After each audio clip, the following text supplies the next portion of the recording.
बिस्मिल्लाहिर्रहमानिर्रहीम। अस्सलाम वालेकुम नाजरीन, आप देख रहे हैं पॉजिटिव पाकिस्तान। मैं हूं आपका मेज़बान हाफिज जमान। नाजरीन, आपका वज़ीर आज़म आपके साथ प्रोग्राम के तहत वज़ीर आज़म इमरान खान साहब ने आवाम के साथ बराह रास्त रब्ता किया। नेशनल टीवी प्रोग्राम पर आवाम के मसाइल सुने, तुंदो तेज़ जुमलों और चुपते सवालों को भी सुना और उसका वज़ीर आज़म साहब ने बड़ी नरमी के साथ जवाब दिया। इससे एक अच्छा तासुर गया है कि हमने देखा कि माजी करीब में कोई भी ऐसा लीडर नहीं है जिसने इस तरह बराह रास्त आवाम से रब्ता किया हो, जिस तरह वज़ीर आज़म इमरान खान साहब ने आवाम से बराह रास्त रब्ता किया। जमहूरियत का यही हुस्न है, जब मुल्क का वज़ीर आज़म आपसे रब्ता करता है, आवाम से रब्ता करता है, तो आवाम और वज़ीर आज़म में जो फासला है वो कम हो जाता है, आवाम के एतमाद में भी इजाफा होता है। और ये एक तासुर गया है कि अगर वज़ीर आज़म साहब हमारे मसाइल सुन रहे हैं तो वो हल भी करेंगे, और हमें वज़ीर आज़म साहब बड़े पूरे एतमाद नज़र आए। इसके अलावा नाज़रीन, हम बात करेंगे कोरोना की जो तीसरी लहर है वो बड़ी ख़तरनाक हद तक पहुँच चुकी है। गुज़िश्ता 24 घंटों के दौरान 81 अमवात वाक़या हो चुकी हैं और 500 से ज़ायद अफराद के कोरोना टेस्ट मस्बत आ चुके हैं।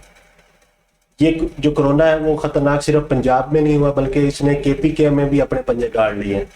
इस वक्त सूरत हाल ये है कि कोरोना की शरह मुल्क में वो 9% तक जा पहुंची है। इस सारी सूरत हाल पर बात करने के लिए आज हमारे साथ मौजूद हैं जनाब डॉक्टर नवाज आकाश साहब। सर, बहुत बहुत शुक्रिया आपके कीमती वक्त का। बहुत शुक्रिया डॉक्टर साहब, कल वज़ीर आज़म साहब से बड़े चुभते सवालात हुए, लेकिन उन्होंने बड़े नरमी से जवाब दिया और ना घबराने का मशवरा भी दिया। आप इसके बारे में क्या कहते हैं? ये जमान साहब बहुत अच्छा इकदाम है। जब कोई जमहूरी लीडर अवाम के साथ इस तरह बराह रास्त आता है तो बहुत अच्छा पैगाम जाता है, अवाम और लीडर के दरमियान फासला कम होता है। तो ये उनका बहुत अच्छा इकदाम है। और इसका एक फ़ायदा ये भी हुआ है कि जो लोग वज़ीर आज़म साहब को रिपोर्ट्स देते हैं उनको सब अच्छा की रिपोर्ट्स दे रहे होते हैं। तो बराह रास्त आवाम से जो इन्होंने बात की है, कुछ चीज़ें जो वज़ीर आज़म साहब पे अब बाज़ी हुई हैं, आवाम के मुश्किलात का शिकार हैं, वो हुई हैं। दूसरी जो सबसे ज़रूरी बात है वो ये है कि जिस तरह आवाम के साथ राब्ते में इनकी सुन रहे हैं, पार्लिमान में भी इनको जाना चाहिए, पार्लिमान में भी इसी तरह रद्द अमल देना चाहिए। वो भले इनकी कोई मुखालिफ जमात है, अपोजिशन है, जो भी हैं, तो पार्लिमान में भी ये हौसले का और हाजिर जवाबी का मुजाहरा करें, तो वहाँ पे भी जाना चाहिए उनको। सही। अच्छी बात। डॉक्टर साहब, आप बिल्कुल बजा फरमा रहे हैं कि पार्लिमान भी एक फोरम है और हम जो भी अपने नुमाइंदे इलेक्ट करते हैं वो पार्लिमान में जाकर हमारी नुमाइंदगी करते हैं, और वो बिल्कुल बजा तौर पर अपने मुंतखब वज़ीर आज़म से सवाल भी कर सकते हैं। डॉक्टर साहब, हमने देखा कि वज़ीर आज़म साहब से शिकवे भी हुए, लेकिन साथ उसमें हुकूमत की तारीफ भी की गई। क्या इससे कुछ फ़र्क पड़ेगा? जी बिल्कुल।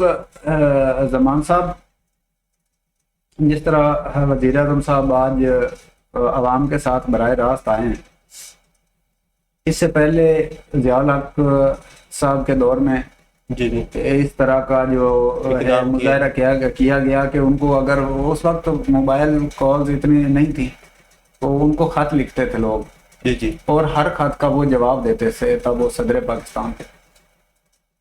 बिल्कुल इसी तरह अब जिस तरह आप फरमा रहे हैं कि इसका क्या फ़ायदा हुआ है, तो इसका ये एक तो फ़ायदा ये हुआ है कि जिस तरह मैं पहले गुजारिश कर चुका हूँ कि एक आम आदमी की जो तकालीफ हैं, एक आम आदमी को जो मसाइल हैं, वो वज़ीर आज़म साहब तक बराह रास्त पहुँचे हैं।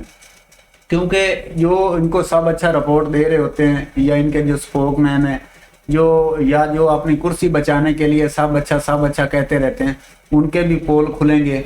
वज़ीर आज़म साहब को जो मतलब मामलात का नहीं पता, उनको पता चला है, और उन्होंने जिस तरह आप फरमा रहे थे कि बड़ा ही हौसले का मुजाहरा किया और खंदा पेशानी से तलख जवाब भी सवाल भी सुने और उनको खुश इखलाकी से उनका जवाब दिया। तो मेरा ख्याल है कि ये बड़ा बेहतरीन हुआ है कि उनके नॉलेज में कुछ बातें आ गई जो उनको नॉलेज में नहीं थी पहले। ڈاکٹر صاحب ہم نے پروگرام کے سٹارٹ میں کرونا کی صورتحال پر بھی بات کی کہ جو کرونا کی جو تیسری لہر ہے وہ بڑی خطرناک حد تک پہنچ چکی ہے.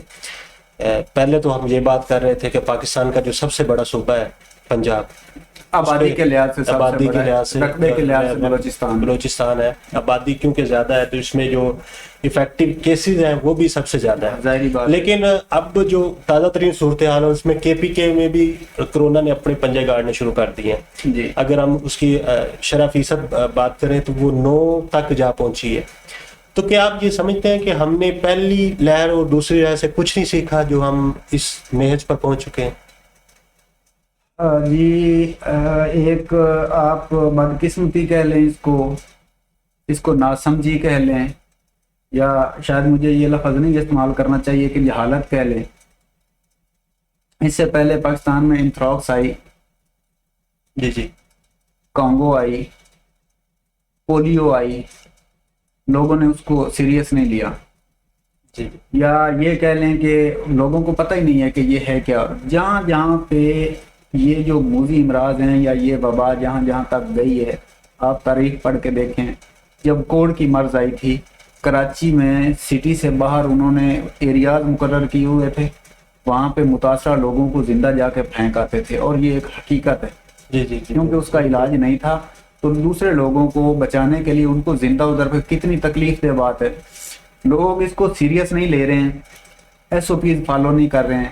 اور میں آپ کو بتاتا چلوں کہ جو یہ اب کی لہر آئی ہے یہ نہایت خطرناک لہر ہے. میں اپنے ناظرین سے بھی گزارش کروں گا کہ یہ بہت خطرناک لہر ہے اور اس کا سلو پروسیس ہے. یعنی اتنی جلدی پتہ نہیں چلتا کہ آپ کا کووڈ-19 پازیٹیو ہو گئے, یا اتنی جلدی وہ نشانیاں نہیں آتی. مطلب پہلے جب ہوتا تھا تو اس کی یہ نشانی ہوتی تھی, جسم میں درد ہوتا تھا, ذائقے کی حس ختم ہو جاتی تھی, ہونٹ سفید ہونا شروع ہو جاتے تھے. لیکن اب اس میں وہ نہیں ہے. اب یہ سسٹم آ رہا ہے کہ جسم میں دردیں, بخار 100 سے زیادہ یعنی 100+ فیور ہو جاتا ہے. تو اب یہ زیادہ خطرناک ہے. اب ہمیں احتیاط کی بھی بہت ضرورت ہے. پہلے یہ بچوں کو افیکٹ نہیں کر رہی تھی, یا کہہ لیں کہ جن کا امیونٹی سسٹم اسٹرانگ تھا ان کو کچھ نہیں کہہ رہی تھی. لیکن اب جو دیکھنے میں آ رہا ہے اس میں بچے, بوڑھے, جوان یہ سب اس سے متاثر ہو رہے ہیں. تو اب کی جو لہر ہے یہ زیادہ خطرناک ہے. اس سے ہمیں زیادہ بچنے کی بھی ضرورت ہے, دوسرے لوگوں کو بھی سمجھانے کی ضرورت ہے, اور ہمیں ایس او پیز کو فالو کرنے کی ضرورت ہے. بہت شکریہ. ناظرین, ڈاکٹر صاحب بھی بتا رہے ہیں کہ یہ جو تیسری لہر ہے یہ بہت خطرناک ہے, اور اس کی علامات بھی پہلی اور دوسری لہر سے تھوڑی سی مختلف ہیں. اور ساتھ انہوں نے یہ بھی فرمایا کہ یہ بچوں کو اور بوڑھوں کو بھی اتنی ہی تیزی کے ساتھ افیکٹ کر رہی ہے جتنی کہ ایک نوجوان اور عمر رسیدہ بندے کو افیکٹ کر رہی ہے.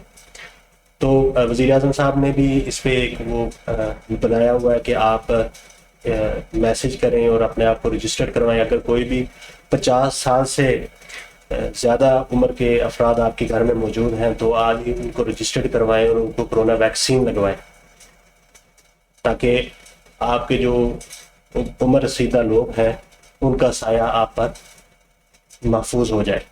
اگلے پروگرام تک کے لیے اجازت دیجیے. اللہ حافظ.